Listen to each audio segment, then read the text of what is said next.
አንዲት ነፍሰ ጡር የእርግዝና ስኳር መኖሩ ከተረጋገጠ በኋላ ቀጣይ የህክምና አማራጮቹ ምን ናቸው? አንዲት ነፍሰ ጡር በላቦራቶሪ የስኳር መጨመር ከተረጋገጠ በኋላ የህክምና አማራጮቹ በሶስት ዋና አንኳር ነገሮች የምናያቸው ሲሆን የመጀመሪያው ላይፍ ስታይል ሞዲፊኬሽን የያዘ ነው። ይህም አንደኛው ምግብን ማስተካከል ነው።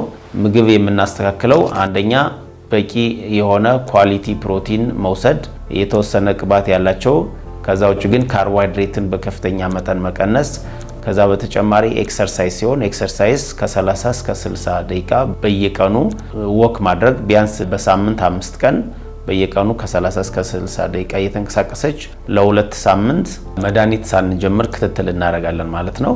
ስለዚህ በዚህ ኤክሰርሳይዝ እና ምግብ በማስተካከል በምንከታተልበት ጊዜ እናቲቱ ወይም ነፍሰ ጡሯ ማለት ነው ስኳሯን በራሷ ቤት ቼክ ታደርጋለች። ጊዜ ቼክ በምታደርግበት ጊዜ ቼክ ማድረግ ያለባት አንደኛ ጠዋት ከቁርስ በፊት በባዶ ሆድ ቼክ ማድረግ፣ ሁለተኛ ምግብ ከበላች በኋላ 1 ሰዓት ወይም 2 ሰዓት ቼክ ማድረግ፣ እንዲሁም ደግሞ ሌሊት ከ9 ሰዓት እስከ 10 ሰዓት ባለው አንድ ጊዜ ስኳሯን ቼክ ታደርጋለች። ይህንን ቼክ በምታደርግበት ጊዜ እኛ የምንጠብቀው የምንፈልገው ታርጌት ቫልዩ አለ። ከቁርስ በፊት በባዶ ሆድ ከ95 በታች መሆን አለበት።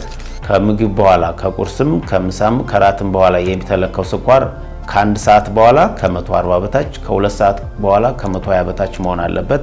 ነገር ግን አመጋገብና ኤክሰርሳይዝ እያደረገች በዚህ 2 ሳምንት ውስጥ እነዚህ የስኳር ታርጌቶች አቺቭ ካላደረገች ወደ ቀጣዩ የህክምና አማራጭ እንሄዳለን ማለት ነው። ይህም መድኃኒት መጀመር ሲሆን በእርግዝና ጊዜ የተመረጠው የመድኃኒት አይነት ኢንሱሊን የሚባል የመርፌ አይነት ሲሆን ይህም እንደ ልጅቱ የክብደት መጠን ከ0.7 እስከ 1 ኢንተርናሽናል ዩኒት ፐር ኬጂ እናስጀምራለን። የስኳር መጠኑ ልኬቱን እሷ እና ባለሙያ ሞኒተር እያደረገ የለካ ታርጌቱን አቺቭ ካላደረግን መድኃኒቱን እንጨምራለን። የምንፈልገው መጠን ውስጥ ከገባ ባለበት ይቀጥላል። ከዛ ስኳር ከቀነሰ ደግሞ መድኃኒቱን መቀነስ እስከ ማቆም ልንደርስ እንችላለን ማለት ነው። ነገር ግን ይሄ ኢንሱሊን የሚባለው መርፌ የአወሳሰድ ትምህርት ስለሚያስፈልግ የመጀመሪያው 1 ሳምንት ለስኳር አዲስ ከሆነች አንዲት እናት ይህንን ኢንሱሊን በምትጀምርበት ጊዜ ሆስፒታል ተኝታ መርፌ የት እንደሚወጋ ምን ያክል እንደሚወጋ አለካኩና የኢንጀክሽን ቦታዎቹን መማር ይኖርባታል ማለት ነው።